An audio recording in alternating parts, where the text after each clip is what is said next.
problema natin, sir? Sakit. Isa mo ito. Dalawa to eh. Una, Sa shoulder. ito, una ito. Tapos, medyo okay naman. Kaya lang, pag nagpipersa, masakit din. Diabetic ba kayo? Hindi naman. Wala. High blood. High blood. High blood.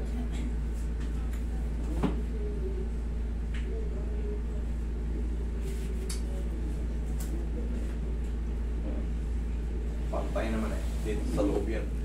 Yan. Ang bigat eh. Masakit. Ito kaya eh. Pero yan, meron din yan pag ano. Pero meron na rin to. Oh, nauna to eh. Nauna ba yan? Pero nakarecover na. Ito talagang mabigat. Tumutulak yung katawan ni sir. Kailan nagsimula yan? Ano na to? Tatlong buwan na ba?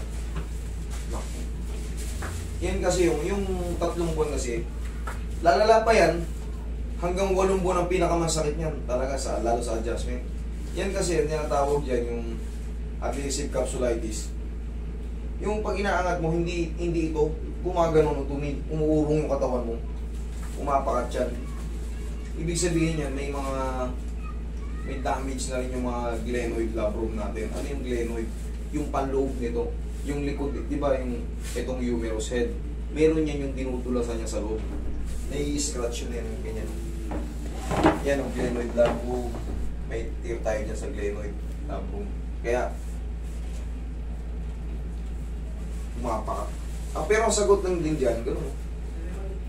Ibabalik na natin sa tamang posisyon yan yung head humerus mo. Tapos, ganyanin mo palagi. Huwag niyong bibihin kasi pag binibi niyo yan, mas lalala pa sa susunod. Yung nagaganyan mo, susunod yan. Pababa ng pababa. Kadalasan yung may ganyan, yung mga diabetic eh. Pero ikaw high blood lang. Ilan yung dugo mo ngayon? Ilan ang BP mo? Lumabas. May 200 ka ba? Pinakamano ko, 140. Ay, normal yun. 140 over. 80, 90, ganyan. Minsan nagwa 150 ako. Ayan, medyo. Pero kung sa edad nyong yan, 140, wala yun, okay lang yun. 140 over 80.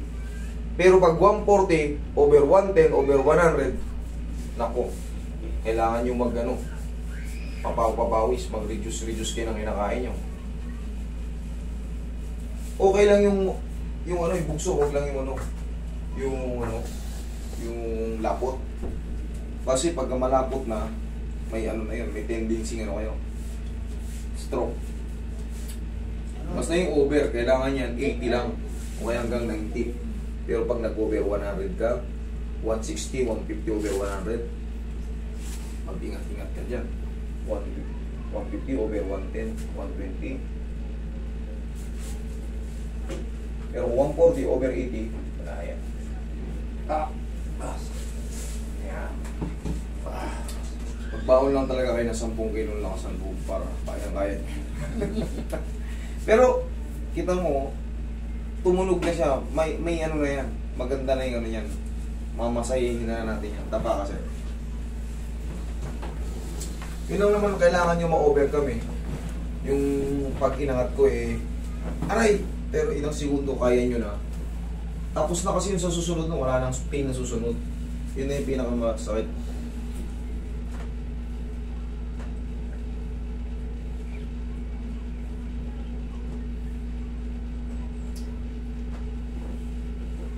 Relax lang siya. Ayan. Tapos palagi mo lang yung tira round para maglago ng maayos. Relax lang. Kasi hindi mo naman madidislocate ang shoulder ng pataas. Lahat yan pababa. Kasi mayroon niyang lock dito, yung tinatawag na acromion clavicular joint. May buto yan dito na humaharang sa iyo.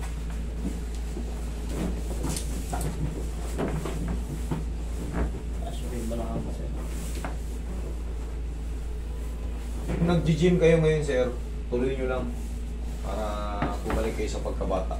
Kumbaga, papunta kayo sa 30. Pag naayos na kasi ito, mas makakabuhat kayo ng maganda. Mas gaganda ang katawan nyo. Okay, inhale. Exhale. Pansamantala, habang hindi pa ayos, cardio muna kayo. Yup, Ito tsaka lang po. Ito lang po. cardio lang muna. Tsaka yung mga push talaga.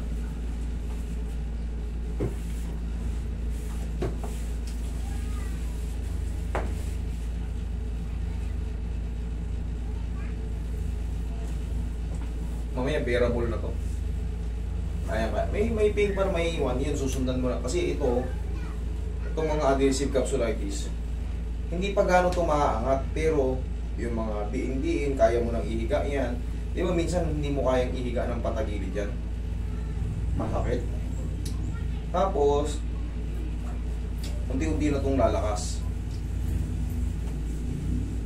Yung mga kilos mo nga nabiglaan, masakit. Mawawala yun, basta na pumasok na yung head humerus sa glenoid, labrum at cavity.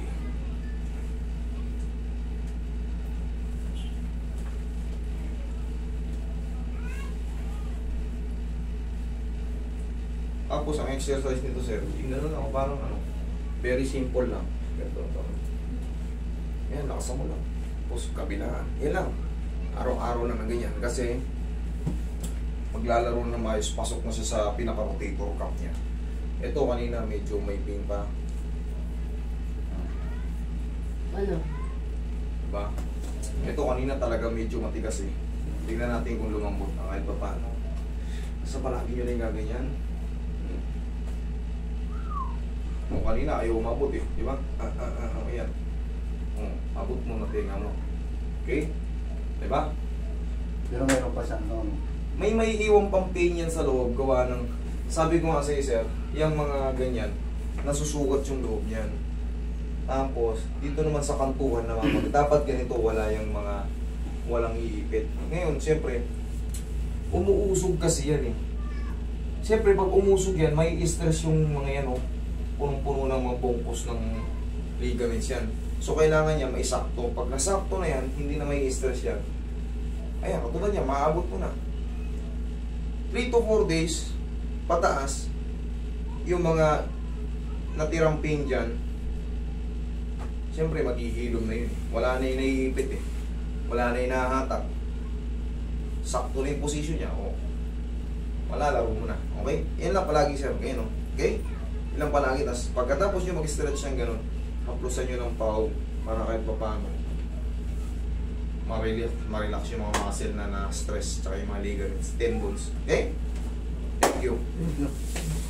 Huwag na kayo maligo.